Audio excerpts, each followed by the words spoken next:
Hello and a very good day everyone. So today we will learn on how we can actually prepare an interactive dashboard in Power BI.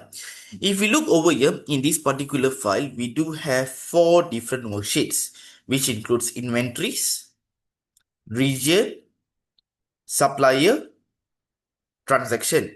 So basically is dealing with a supermarket inventories. So whereby the manager want to know which is the dominant market, which is the top performing product and so on. So basically I actually want to actually prepare a dashboard in Power BI to showcase to my manager what is the top performing country and what is the top performing product. So let's get started.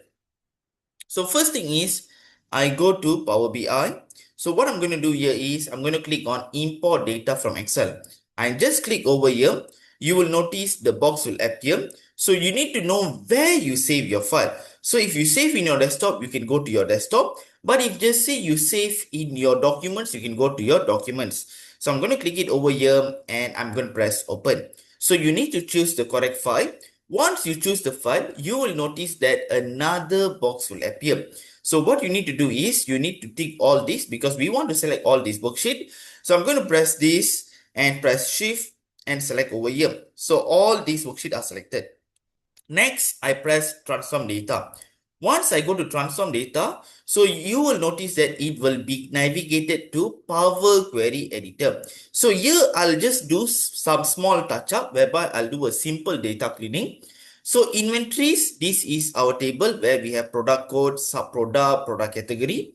We go to region.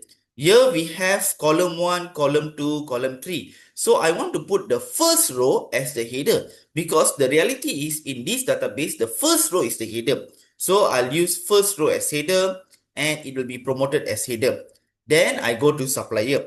In supplier, we have supplier, person in charge, supply code located in row 1. So we need to promote as the header. So use first row as header. And then after that, we go to transactions. So this is the transaction data whereby we also have the units. So actually what I want to do is I want to calculate the total revenue for this particular data. And then what I want to do is I just want to remove whatever cancel because we want to know only for the delivered data. I'm going to press OK and then there you go. So now what I'm going to do is I'm going to press close and apply. So once I press close and apply, you will notice that it will be navigated back to Power BI desktop. Over here, it will show us that there is a connection between these four different worksheets or four different database, and then eventually we are able to prepare some visual. But first, let me go to the model view. When I go to the model view, you will notice that this has established a connections. Like over here, we have a connection between supplier and transaction. Over here, there's a connection between inventories. So what I'm going to do is I'm going to do the same thing. Let me just put it over here. So we notice there is a relationship between these four different tables. So from here, we can actually produce some fascinating visual. But before that, I actually need to actually calculate the total revenue. Why? Here we do have the RM and over here, we actually have the units. If you see here, we do have the units. So now let me just go to the table view over here. When I go to the table view, what you will notice is we do have RM per unit. Like we have the product code, the sub product category, product categories, product. But when I go to transaction, we only have the units. So what I want to do is I actually want to calculate the total revenue. So this is where I will use a new column.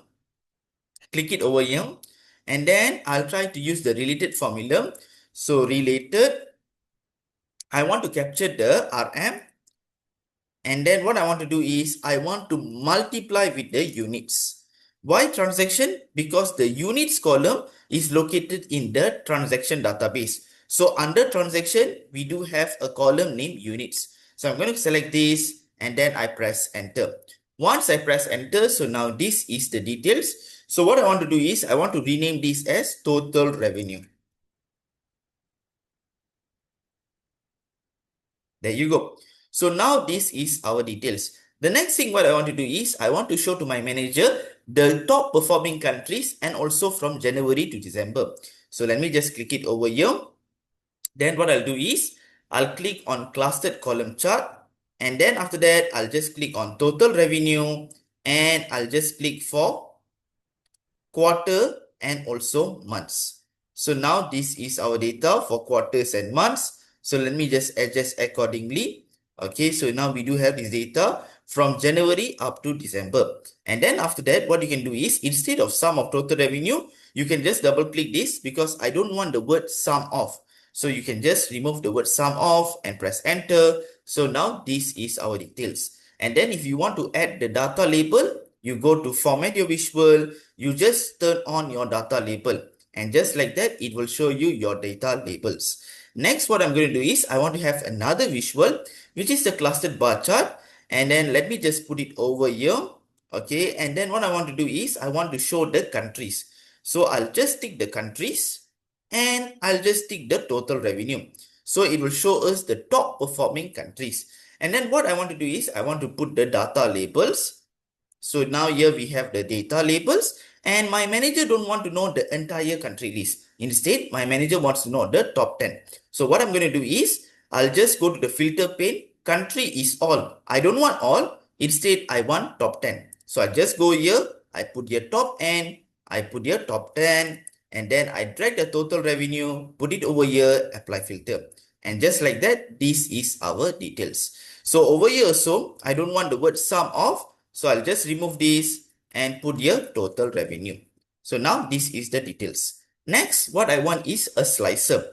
So I just click a slicer over here and I want a slicer dedicated for region. So I just tick a region. So now we have all the regions over here, but I don't want this format. Instead, I want in a tiles format. So I just click here and I choose tiles and then here you go.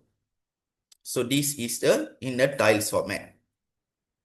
Okay, so now we do have these tiles. I'm going to copy and paste so that we have another tiles over here. And this time, what I'm going to do is I'm going to select the region, unselect this, and I want to choose on product category.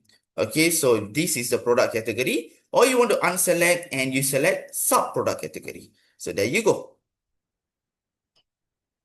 Okay, so now this is the data. So now if just say I click Africa, it will show me the performance of Africa.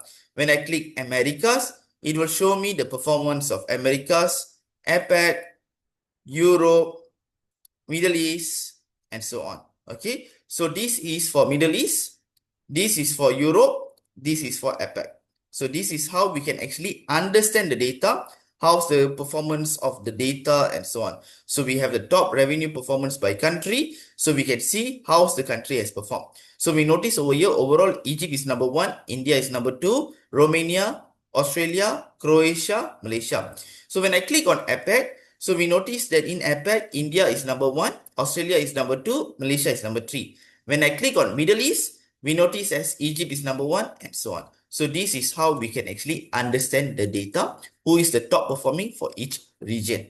And then what I want to do is I want to create a dynamic title. So what I'm going to do is I'll just click it over here and maybe I'll put on the transaction, select the transaction database and I click new measure. I want to create an entity title. So I put here title and then I'll just put here sales of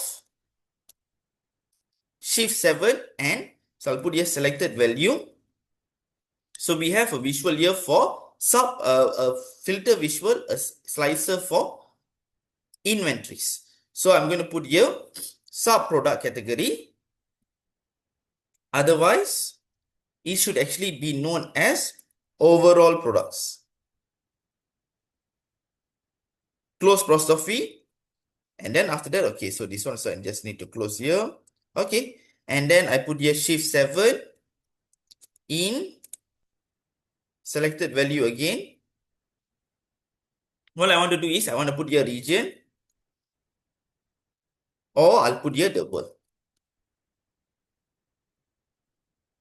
Close bracket and enter.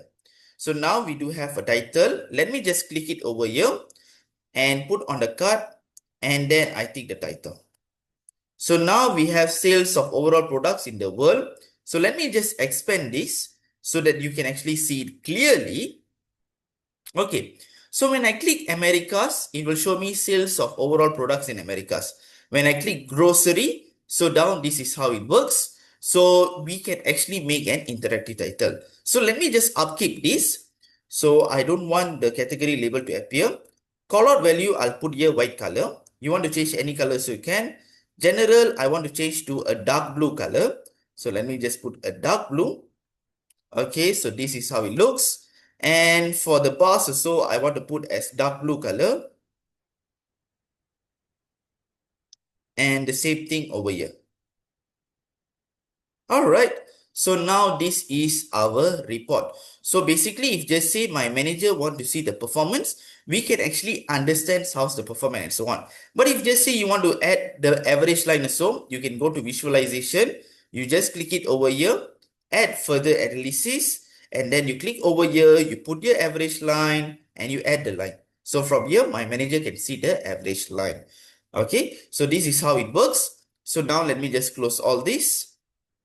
So when I click here Middle East, we get to understand what's the performance of overall products in Middle East. But when I click on grocery items, we get to understand how's the performance and so on. So this is how we can actually create a dashboard in Power BI.